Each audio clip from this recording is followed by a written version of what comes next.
हैरत वाली कहानी है ये, दो दिलों की दास्तां, फलक ज़मीं की है ज़बां, वो तो है ख्वाबों की बनी।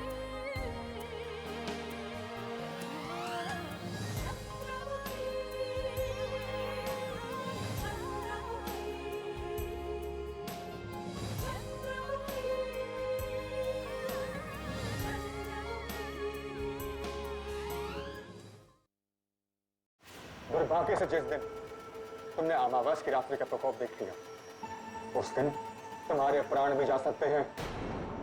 प्राण भी जा सकते हैं? अमावस की रात्रि का अंधेरा होने में अब अधिक समय नहीं रह गया है। अंधेरा घिरते ही कोई भी अनिष्ट घटना घट सकती है। इस आने वाले संकट के विषय में आप सबने क्या सोचा है? यही जानने के लिए हमने आप सबको यहाँ बुलाया है। जैसे जैसे अंधेरा बढ़ता जाएगा, वैसे वैसे वनराज एक भयानक पशु में परिवर्तित हो जाएगा। और आपको पता है, पुराने महल में वो कितने दिनों से भूखा प्यासा बैठा है, और उसके भोजन के लिए आपको वहां भेजा जा रहा है। हमारे साथ छलावा हो रहा है।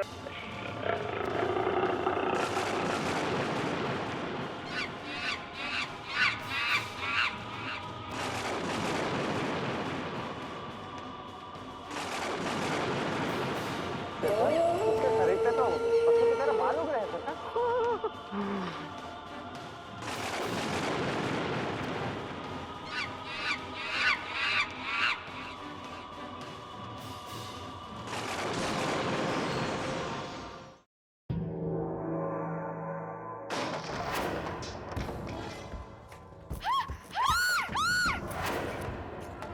ये राजकुमारी जी की चिकनी की आवाज है।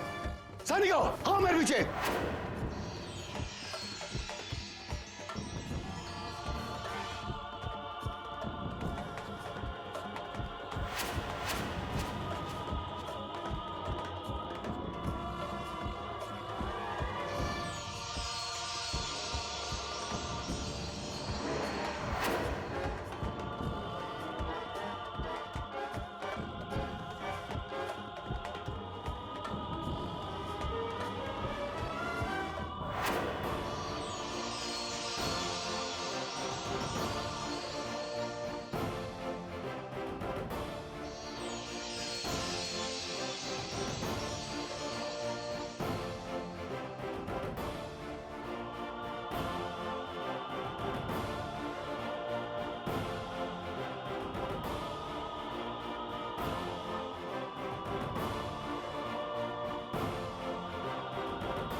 इस समय हमारे कक्ष में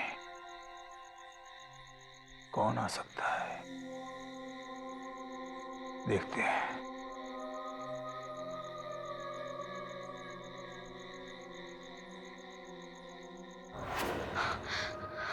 राजकुमारी चंद्रमुखी।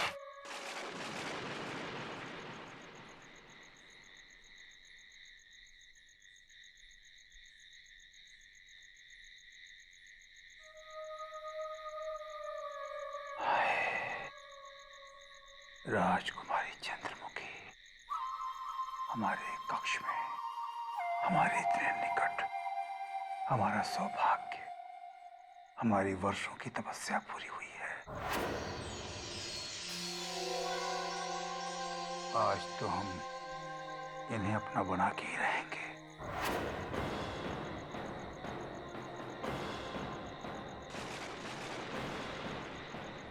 ऐसा प्रतीत होता है कि राजकुमारी चंद्रमुखी के सैनिक इसी दिशा में आ रहे हैं।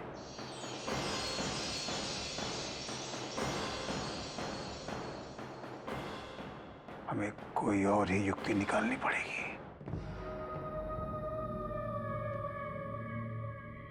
कोई न कोई उपाय सोचना पड़ेगा,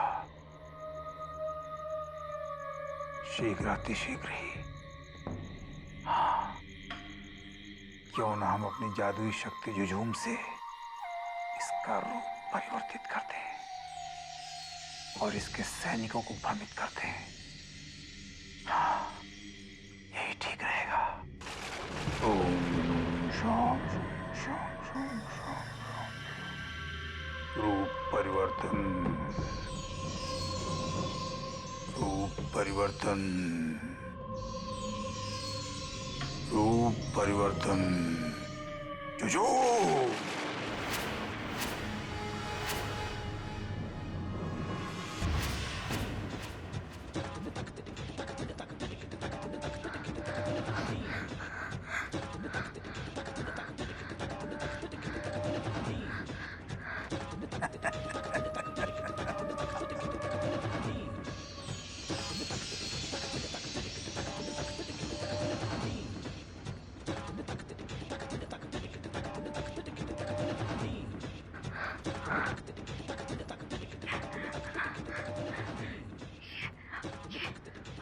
हमारा रूप कैसे बदल गया?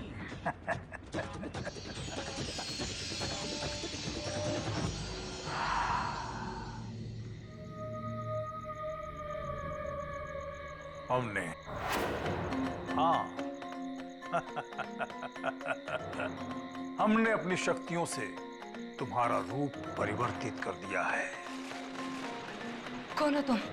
कौन?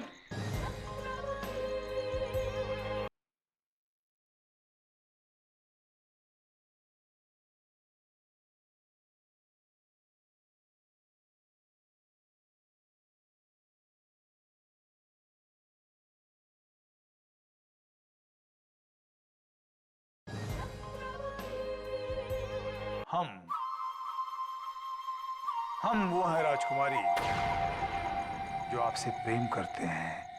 हम वो हैं जिसकी आप महारानी बनेंगी। हम आपसे विवाह करना चाहते हैं। ये कदापि नहीं हो सकता। क्या तुमने इतनी महान शक्तियों के स्वामी को ठुकरा दिया? मूर्ख हो तुम, मूर्ख हो। राजकुमारी चंद्रमुखी, रूप परिवर्तित होने के पश्चात भी इतनी अकड़? तो अब तुम देखती जाओ, तुम्हें अपने ही लोगों के बीच ये सिद्ध करना कठिन हो जाएगा कि तुम ही वास्तविक राजकुमारी हो, क्योंकि इस रहस्य को केवल हम जानते हैं, केवल हम। परंतु तुमने ऐसा क्यों किया? तुम्हारे अपने ही लोग, तुम्हारे अपने ही सैनिक तुम्हें कारागार में डाल देंगे, और जब तुम वहां हताश और निराश हो जाओगी और उसके पश्चात हमारी शरण में आओगी, तब, हाँ राजकुमारी चंद्रमुखी, तब हम तुमसे विवाह करने की कृपा करेंगे। सैनिकों, मर भी जाओ। सैनिकों, तुरंत भीतर आओ।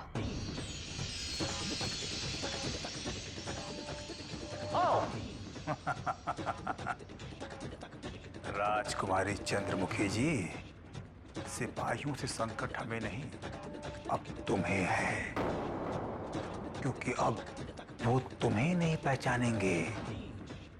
हम तो चल रहे हैं। सिद्ध करो कि तुम ही वास्तविक राजकुमारी हो।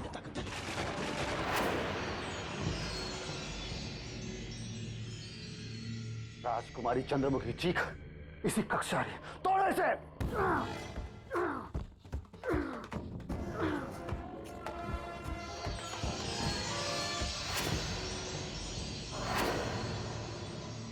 कौन हो तुम? या किसकी आज्ञा से आई हो? हम राजकुमारी चंद्रमुखी है। नाटक मत करो, शीघ्र बताओ कि कौन हो तुम। यदि तुमने अपनी सच्चाई नहीं बताई तो तुम्हें बंदी बनाकर कारागार में डाल देंगे। रूपनगर की राजकुमारी चंद्रमुखी को कौन कारागार में डाल सकता है? अवश्य तुम हमारे किसी शत्रु की गुप्तचर हो। अभी हमने स्वयं राजकुमारी चंद्रमुखी की चीख इसी कक्ष से सुनी है। हमें तो लगता है तुम ही ने उसे अगवा किया है। शीघ्र बताओ, राजकुमारी चंद्रमुखी कहाँ है? अन्यथा यहीं पर तुम्हारे शीत धड़ से अलग कर दूंगा।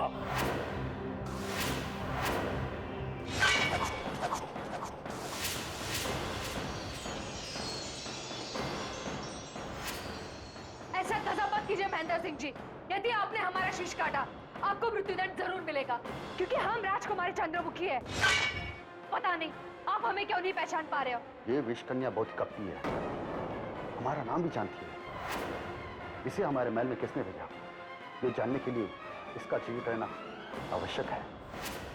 महेंद्र सिंह जी, आप ये क्या कर रहे हैं? आपको इसका दंड जरूर मिलेगा। हम आपको दंड देंगे सेना प्रमुख जी। कौन है ये नई युवती? पता नहीं, कोई पागल लगती है जो अपने आप को राजकुमारी चंद्रमुखी बता रही है। मोहिनी, चांदी, इन्हें बताइए हम ही राजकुमारी चंद्रमुखी है। कहिए इन्हें, ये हमें कुछ और समझ रहे हैं। चलो, अच्छी बात है, तुम अपने आप को कुछ भी समझ सकती हो। जो युवती पागल हो जाती है वो अपने आप को रानी महारानी ही समझती है। चलो चांदनी, चलो।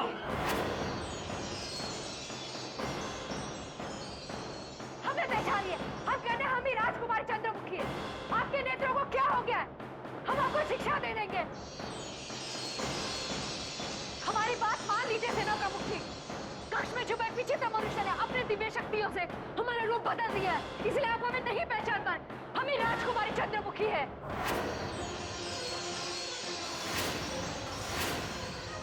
आप चुप क्यों है? हमें उत्तर क्यों नहीं देते? हमारा विश्वास कीजिए, उसे मनुष्य ने हमारा रूप बदला है जो गुप्त कक्ष में छुपा हुआ है। अवश्य ही चंद्रमुखी के रूप को गुप्त कक्ष में छिपे विचित्र सेन ने ही परिवर्तित किया है।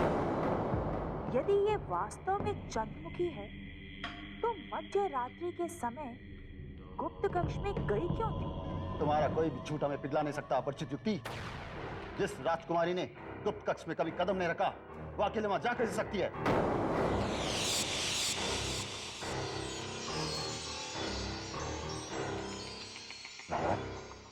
ये महेंद्र सिंह किस युवती को ले जा रहा है? पता नहीं मामा, कोई नई युवती लगती है, किंतु ये इतना चीख चिल्ला क्यों रही है? चलो। आप ये ठीक नहीं कर रही, आपको इसका दंड मिलेगा। हम ही राजकुमारी चंद्रमुखी है। हम ही राजकुमारी चंद्रमुखी है। आपको इसका दंड मिलेगा। खामोश व्यक्ति, खामोश। आप हमें खामोश कर रहे हैं। हम राजकुमारी चंद्रमुखी है। खामोश। राजवीर जी, नागराज जी, आप इन्हें समझाइए, हम ही राजकुमारी चंद्रमुखी है। आश्चर्य है, यदि तुम राजकुमारी चंद्रमुखी हो तो तुम्हारा रूप परिवर्तन कैसे हो गया? किसने बदल दिया तुम्हारा रूप? गुप्त कक्ष में छुपे हुए मायावी पुरुष ने हमारा ये हाल किया है। हम सेना प्रमुख जी को कब से समझाने का प्रयत्न कर रहे, किंतु ये हमारा विश्वास नहीं करे। आप तो हमारा विश्वास कीजिए। अरे कहाँ तुम और कहाँ हमारी राजकुमारी चंद्रमुखी जी। सेना प्रमुख जी, मुझे तो लगता है ये कोई गुप्तचर है जो विचित्र सा ढोंग कर रही है। ये हम भी कह चुके हैं, ये मूर्ख युक्ति हमें मूर्ख समझ रही है। कारागार पहुंचते ही सब कुछ सच सच उगल देगी। चलो सैनिकों, चलो। महामहिम, आपको क्या लगता है कि युवती राजकुमारी चंद्रमुखी है अथवा नहीं? उसने कहा भी है कि किसी मायावी पुरुष ने गुप्त कक्ष में उसके रूप को बदल दिया है। कहीं ऐसा तो नहीं उस जादूगर विचित्र सेन ने अपने जादू से राजकुमारी चंद्रमुखी का यह हर्ष किया? क्योंकि वैसे भी वो जादूगर इसी महल में कहीं छिपा हुआ है। ये कांड उसी विचित्र सेन ने किया हुआ है। हमें इस बात का पूर्ण विश्वास हो गया है कि यही युवती राजकुमारी चंद्रमुखी है। किंतु सेना प्रमुख के सामने हमने जानबूझकर झूठ बोला था। अब हमें गुप्त कक्ष में जाकर सेन बनानी होगी ताकि हमें सत्य का पता चल जाए। चलो नागराज।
हमारा अंदेशा सही निकला नागराज।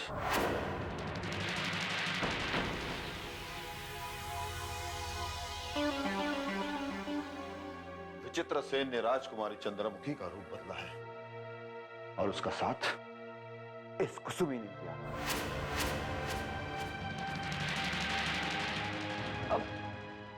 ये आप क्या कह रहे हैं हुजूर? मैं कुछ समझे नहीं। तुम इतनी भोली मत बनो कुसुमी। तुम सब जानती हो और कुछ नहीं जानने का नाटक कर रही हो। अब हमें शीघ्र बताओ कि तुमने उस विचित्र सेन को कहां भगा दिया है जो कुछ ही देर पहले तुम्हारे इस कमरे में छुपा हुआ था। विचित्र सेन? कौन विचित्र सेन? कैसा विचित्र सेन? हुजूर, मैं किसी विचित्र सेन को नहीं जानती। और अब ये मुझ पर कैसा आरोप लगा रहे हैं हुजूर? ये आरोप नहीं, सत्य है कुसुमी। हम जानते हैं कि राजकुमारी चंद्रमुखी इसी कक्ष में आई थी जहां जादूगर विचित्र सेन ने उनकी काया पलट कर दी। यदि तुमने अपना अपराध स्वीकार नहीं किया तो हम तुम्हें मृत्यु दंड दे देंगे। तुमने घोर अपराध किया है, राजद्रोह का अपराध कुसुमी। नहीं हुजूर, कुसुमी राजद्रोह जैसा घिनौना अपराध कभी नहीं कर सकती। और जिस राजकुमारी चंद्रमुखी जी की सेवा मैंने वर्षों से की है, उनके प्राणों को मैं संकट में नहीं डाल सकती। मैं तो ये भी नहीं जानती कि किसने और क्यों राजकुमारी जी का रूप बदल दिया है। मुझे तो ये सूचना अभी अभी आपसे ही मिल रही है। अच्छा। यदि ये सूचना तुम्हें हमसे मिल रही है कुसुमी, तो तुम इस कक्ष में क्या लेने के लिए आई हो? बोलो, तुम्हारी बोलती क्यों बंद हो गई? जो गुप्त कक्ष वर्षों से सूना पड़ा है, तुम्हें वहां क्या काम पड़ गया? क्यों आई हो तुम यहाँ? वो हुजूर, मुझे ये सूचना मिली थी कि राजकुमारी चंद्रमुखी पर आक्रमण करने के लिए एक पशु उनके पीछे पीछे भाग रहा था और उसी पशु को पकड़ने के लिए मैं इस कक्ष में आई थी हुजूर। और हुजूर, मैं सौगंध खाकर कहती हूँ, मैं किसी विचित्र सेन को नहीं जानती और ना ही मैंने उसका साथ दिया है हुजूर। कुसुमी, तुम मुझे और महामहिम को जितना मूर्ख बनाने का प्रयत्न करोगी, उतनी ही तुम फंसती चली जाओगी। ये मत भूलो कि मैं और महामहिम सब कुछ जानते हैं, सब कुछ। उस दिन महामहिम ने तुम्हें अपने कक्ष में बुलाकर यही समझाना चाहता कि तुम उस विचित्र सेन का साथ कभी मत देना, किंतु तुम इनसे कक्ष में मिलने तक नहीं आई। कुसुमी, तुमने ही उस विचित्र सेन को इस महल में प्रवेश करने में सहायता की है और तुमने ही राजकुमारी चंद्रमुखी का ये पूरा हश्र करवाया है। नहीं हुजूर, आप चाहे तो इसी वक्त मेरे प्राण ले लीजिए, किंतु मुझ पर संदेह मत कीजिए। मैं आपके चरणों में शीश पटक पटक कर अपने प्राण त्याग दूंगी, किंतु मरते समय भी यही कहूंगी कि मैंने कोई अपराध नहीं किया, मैं निर्दोष हूं। मैं राजद्रोही नहीं हूं हुजूर, नहीं हूं मैं राजद्रोही। तुमसे वाद विवाद करने के लिए हमारे पास अभी समय नहीं, क्योंकि कुसुमी हमें अभी राजकुमारी चंद्रमुखी की चिंता सताई जा रही है। हम शीघ्र ही तुम्हें अपने कक्ष में बुलाकर सत्य का दर्शन करवाएंगे। तब तक हम भी देखते हैं कि वो कैसा और कौन सा विचित्र पशु है जिसने महल में भूचाल खड़ा कर दिया है। चलो नागराज।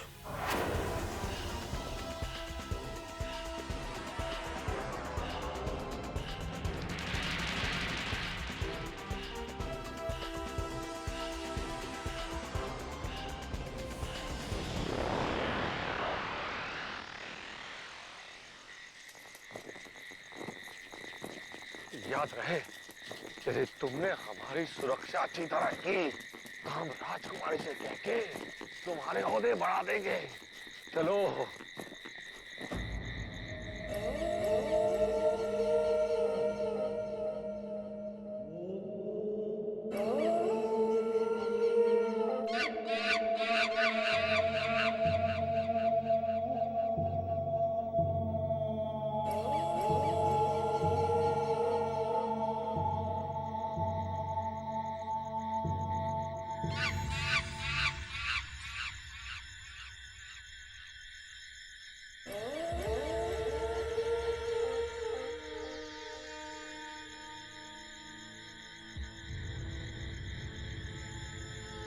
चलो।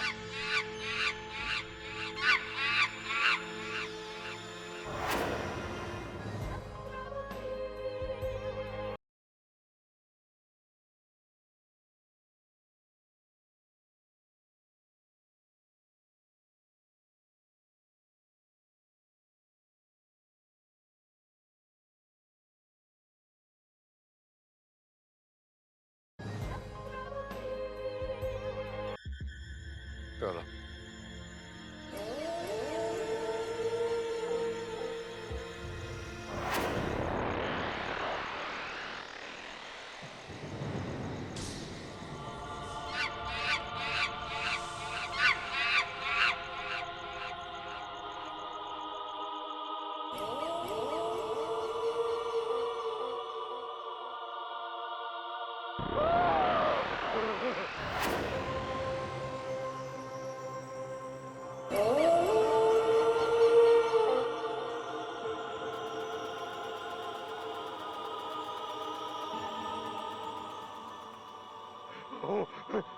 अरे मूर्खों, पीछे क्या जा रहे हो? शेर बनो, मारो उसे!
गधो, आगे आओ, रक्षा कवच बनो। जाओ, मारो उसे।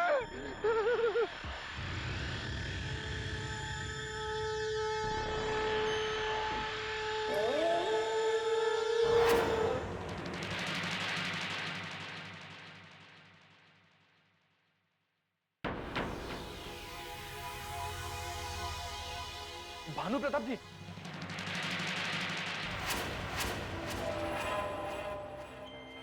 आप यहां? आप तो उस पशु को पकड़ने के लिए पुराने महल में गए थे, फिर इतनी शीघ्र वापस कैसे आ गए? क्या आपने उस पशु को अपने वश में कर लिया? मत लो हमारे सामने उसका नाम। आपने हमें जानते बूझते मृत्यु के मुख में धकेल दिया है। आपने हमारे साथ बहुत बड़ा छल किया। ये आप क्या कह रहे हैं भानु प्रताप सिंह जी? आप हमारे राज अतिथि हैं। हम आपके साथ छल कैसे कर सकते हैं, कैसे? आप बहुत चतुर हैं। यदि आपने हमें रूपनगर के किसी मानव योद्धा के साथ दो हाथ करने भेजा होता तो हम उसे यूं उठाकर यूं पकड़ लेते और फिर उसे राज का शीश में उछाल करके आपके हाथ में सौंप देते। किंतु आपने हमें एक ऐसे भयानक पशु से लड़ने के लिए भेज दिया जो हिंसक ही नहीं बहुत खतरनाक था। अरे हम अलकापुरी के इकलौते युवराज कुंवर भानु प्रताप सिंह हैं। हम क्या पशुओं से लड़ने के लिए जन्मे हैं? हमें इस बात का उत्तर चाहिए, अन्यथा हम राजकुमारी चंद्रमुखी से कह के आप दोनों के पदों को संकट में डाल देंगे। ऐसा मत कहिए भानु प्रताप सिंह जी। ईश्वर जानता है कि हम दोनों आपको कितना पसंद करते हैं। हमें लगा कि सारे रूपनगर में एक आप ही शूरवीर हैं जो उस पशु को वश में कर सकते हैं। हमने सोचा कि आप उस पशु का शीश काट कर ले आएंगे, किंतु आप तो अकारण हम पर क्रोधित हो रहे हैं। हाँ भानु प्रताप सिंह जी, हमने तो सुना था कि आप एक तो क्या 10-10 हाथियों को पछाड़ सकते हैं, फिर उस एक पशु को तो आप बहुत आसानी से समाप्त कर देंगे। हाँ, यदि हमसे कोई भूल हो गई है तो हमें क्षमा कर दीजिए, किंतु राजकुमारी चंद्रमुखी से हमारे विषय में कुछ मत कहिएगा, कुछ मत कहिएगा। आप दोनों कपटी ही नहीं बहुत कायर भी हैं। हमें अमावस की अंधेरी रात में अकेले पुराने महल भेज दिया और स्वयं इस राजमहल में दुबक कर बैठे रहे। कायर कहीं के। भानु प्रताप सिंह जी, अब हमें क्षमा भी कर दीजिए ना। हम प्रण करते हैं कि अब आपकी आज्ञा के बिना हम कोई कार्य नहीं करेंगे, कोई कार्य नहीं करेंगे। आप मुस्कुराते हुए बहुत सुंदर लगते हैं, बहुत अच्छे लगते हैं। थोड़ा सा मुस्कुराइए ना। अरे भाड़ में गई हमारी मुस्कुराहट। भय से हमारा कलेजा फटा जा रहा है और तुम हमें हंसने मुस्कुराने की बूटी पिला रहे हो। दूर हो जाओ हमारी दृष्टि से। हम बहुत मुश्किल से उस भयानक पशु से अपने प्राण बचा कर आ रहे हैं। तुम जैसे कायरों से बात करना भी हम अपना अपमान समझते हैं। कल सवेरे उठते ही हम स्वयं राजकुमारी चंद्रमुखी से मिलेंगे और उन्हें बताएंगे कि हमारे साथ क्या हुआ है। हाँ।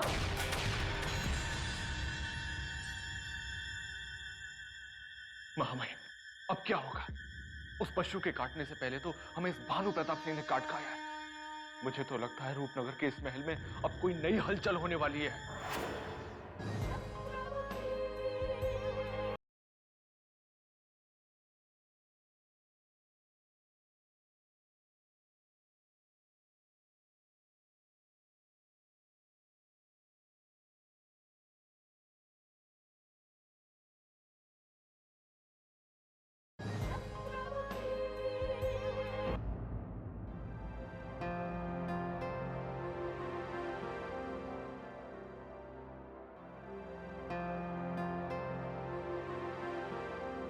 सेना प्रमुख जी, हिंसक पशु ने हमारे सैनिकों को मार दिया। बिरजू गंगू मारे गए।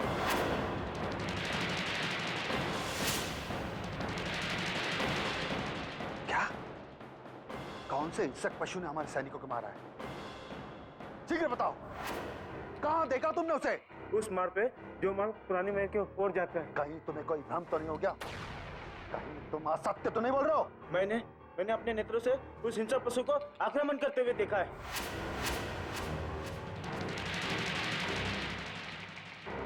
मैं बड़े मुश्किल से अपने प्राण बचा के लौटा।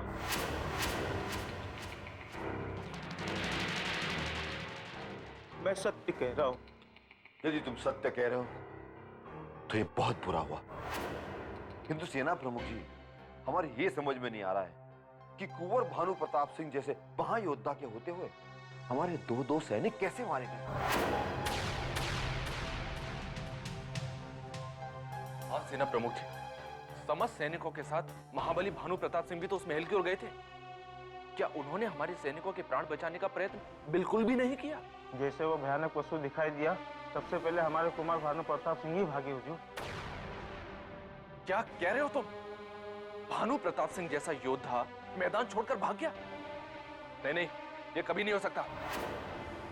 एक पशु से डरकर अलकापुरी का एक योद्धा, शूरवीर योद्धा कैसे भाग सकता है? हमें बाहर के राज्य के शूरवीर योद्धा पर इतना भरोसा नहीं करना चाहिए था। यदि हमारे राज्य के योद्धा भानु प्रताप सिंह के स्थान पर जाते तो हमें यह दिन नहीं देखना पड़ता। हमारे दो सैनिक मारे गए। हमारे समझ में नहीं आता कि हम महाराज को क्या उत्तर दें। ये हमारे राज्य के शूरवीरों का अपमान है। सेना प्रमुख जी, अब हम स्वयं जाकर उस पशुराज से धो हाथ करेंगे। महामहिम, ये आपको क्या हो गया? अभी तो आपको इस महल की रक्षा करनी है महामहिम, इस महल की रक्षा। वहां तो जाकर उस पशु से कोई भी लड़ सकता है महामहिम, कोई भी। नहीं नहीं, जिस पशुराज ने हमारे सैनिकों को मारा है और हमारे सेना प्रमुख जी का मन दुखाया है, उस पशु को मारकर हम उसके दो टुकड़े कर देंगे। किंतु महामहिम, आपको अभी और भी बहुत से कार्य करने हैं। आप मेरी बात मानिए महामहिम। आप नागराज, महामंत्री राजवीर सिंह को रोकने का प्रयत्न मत करो। हम तो पहले ही इन्हें उस पशु से लड़ने के लिए भेजने वाले थे, किंतु दुर्भाग्य से यह हो ना सका।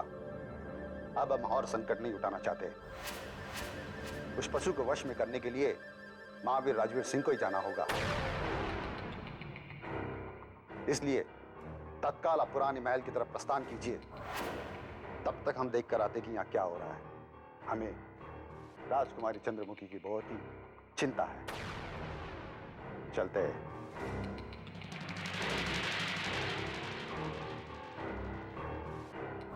अब तुम यहाँ खड़े खड़े क्या कर रहे हो? जाओ और जाकर बिरजू और गंगू के अंतिम संस्कार की तैयारी करो। जाओ।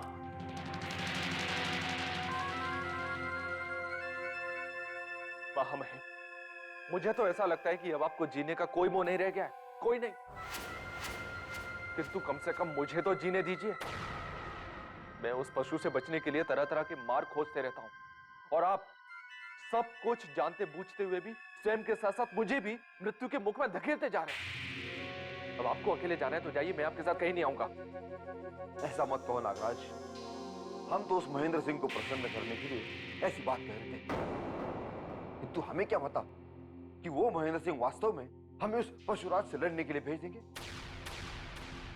नागराज, कोई मार्ग निकालो, नहीं तो हम दोनों अकाल मृत्यु को प्राप्त हो जाएंगे। हम दोनों नहीं महामहिम, केवल आप मृत्यु के मुख में जाएंगे, मैं नहीं। आपने ही उस महेंद्र सिंह के सामने अधिक चतुराई दिखाई है। आपको देखकर तो मुझे वो कहावत याद आ रही है, वो कहते हैं ना, आ बैल और मुझे मार। अब आप जाइए, मैं आपकी कोई सहायता नहीं कर सकता। जाइए आप अकेले। ऐसा नहीं हो सकता नागराज, सारे रूपनगर में तुम ही हो जो हमारे लिए प्राण दे सकता है। अब कुछ सोचो और हमें बताओ कि उस पशुराज से हमारे प्राण कैसे बच सकते हैं। महामहिम, अभी तो मैं आपको कुछ भी नहीं बता सकता। अभी आप जाकर अपने कक्ष में विश्राम कीजिए, मैं सुबह को सोचकर आपको बताऊंगा। पता नहीं है सेना प्रमुख महेंद्र सिंह जी हमें यहाँ कहां से मिल गए। महामहिम, किंतु आप एक बात ध्यान रखिए, एक बात, आप रात भर उस पशु के सामने मत आना, अन्यथा आप अकाल मृत्यु को प्राप्त हो जाओगे।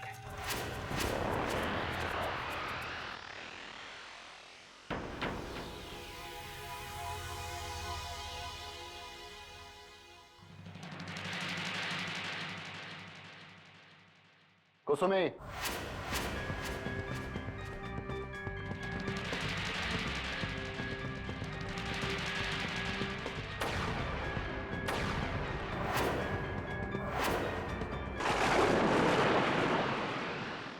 जी प्रणाम सेना प्रमुख जी।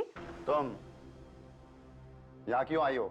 जी हुजूर, वो मैं राजकुमारी चंद्रमुखी जी की दासियों से पूछने आई थी कि कहीं राजकुमारी जी को हमारी सेवा की कोई आवश्यकता तो नहीं। किंतु राजकुमारी के कक्ष के बाहर कोई भी दासी दिखाई नहीं दे रही है। हो सकता है हुजूर नंदिनी और कामनी कक्ष के भीतर राजकुमारी चंद्रमुखी जी की सेवा कर रही हो। जाओ, राजकुमारी से जाके कहो कि हम उनसे तत्काल मिलना चाहते हैं। जाओ। जी। अब राजकुमारी चंद्रमुखी आपसे कहाँ मिलने वाली है सेना प्रमुख जी? उसे तो जादूगर विचित्र सेन ने किसी और ही युवती में परिवर्तित कर दिया है। कुसुमी, क्या सोच रहे तुम? अभी तक गई नहीं? जी हजूर, मैं अभी जाकर आपका संदेशा देती हूँ।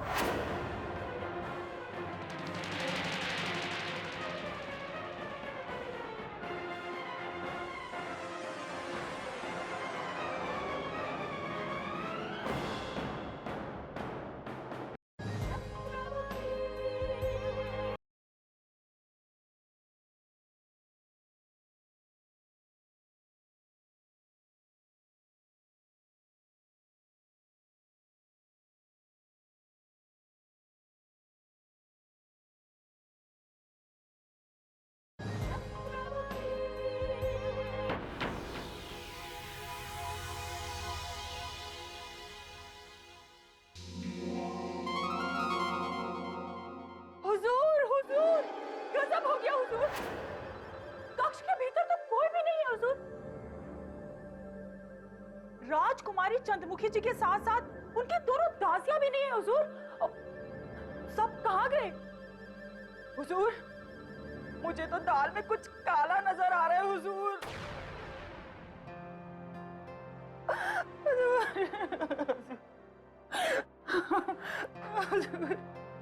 इसमें इतने रोने चिल्लाने की क्या बात है कुसुमी? अगर राजकुमारी अपने कक्ष में नहीं है तो महाराज से मिलने अपने कक्ष में गई होगी। और तुम ये क्यों कह रही थी कि दाल में कुछ काला है? हुजूर, वो बात ये है हुजूर कि हमें पता चला कि वो बहरूपिया युवती जिसे आपने कारागार में बंद करने का आदेश दिया था, वो हुजूर अपने आप को राजकुमारी चंद्रमुखी बता रही थी। तो हुजूर, हमें लगा कि कहीं उसने हमारी प्रिय राजकुमारी चंद्रमुखी जी को कहीं लुप्त तो नहीं कर दिया। बस हुजूर, इसलिए हमें रोना आ गया हुजूर। हमें अपनी प्रिय राजकुमारी चंद्रमुखी जी की बहुत याद सता रही है हुजूर, बहुत याद सता रही है।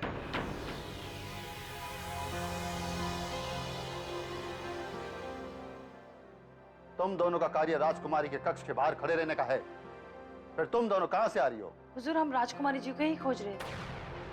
राजकुमारी जी बिना बताए न जाने कहाँ चली गई, इसलिए भयभीत होकर हम उन्हें इधर उधर ढूंढ रहे थे। तुम दोनों बिना बताए कहीं मत जाया करो। बिना बताए कक्ष के बाहर जाने का साहस किया तो तुम दोनों को धक्के मार के महल से बाहर कर दिया जाएगा, समझे? जी हुजूर, अब हमसे दोबारा ये गलती नहीं होगी। हम राजकुमारी जी के कक्ष का द्वार छोड़कर अब कभी नहीं जाएंगे, हमें क्षमा कर दीजिए। जाओ कक्ष में।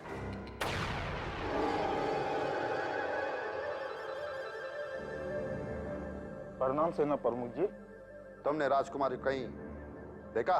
जी ने उनका कहीं भी पता नहीं चला। जब तक राजकुमारी जी नहीं आ जाती तुम दोनों यहीं पैरा दोगे, समझे?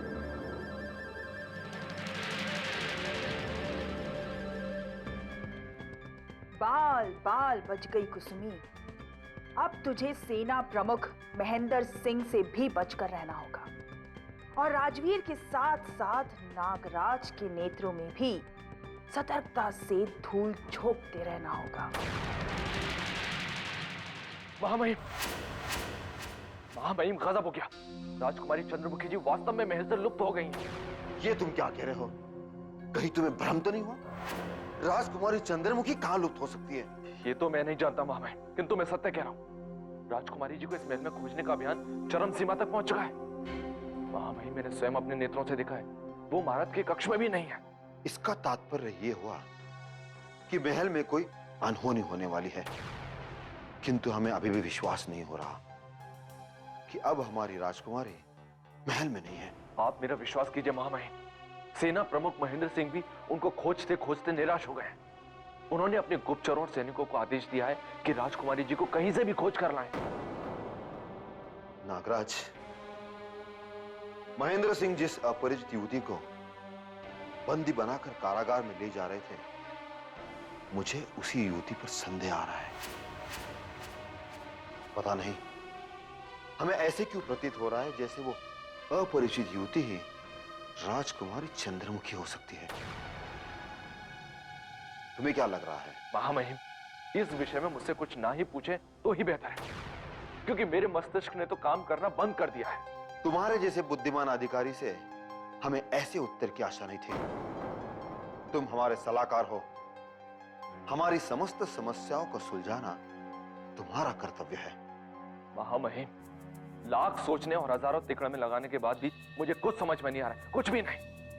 राजकुमारी जी के लुप्त होने की गुत्थी सुलझने के बजाय उलझती जा रही है। मुझे दाल में काला ही नहीं, अभी तो पूरी की पूरी दाल ही काली दिखाई पड़ रही है महामहिम। जो भी हो, राजकुमारी की पहली उलझाने में उस नई अपरिचित युवती का ही हाथ लगता है। वो युवती कहां से आई, क्या चाहती है, ये सब जानने के लिए हमें थोड़ा समय चाहिए। उसके पश्चात ही हम निर्णय लेकर चंद्रमुखी के अचानक लुप्त होने की पहेली को सुलझा सकते हैं। चलो महल में चलकर देखते हैं कि क्या हो रहा है।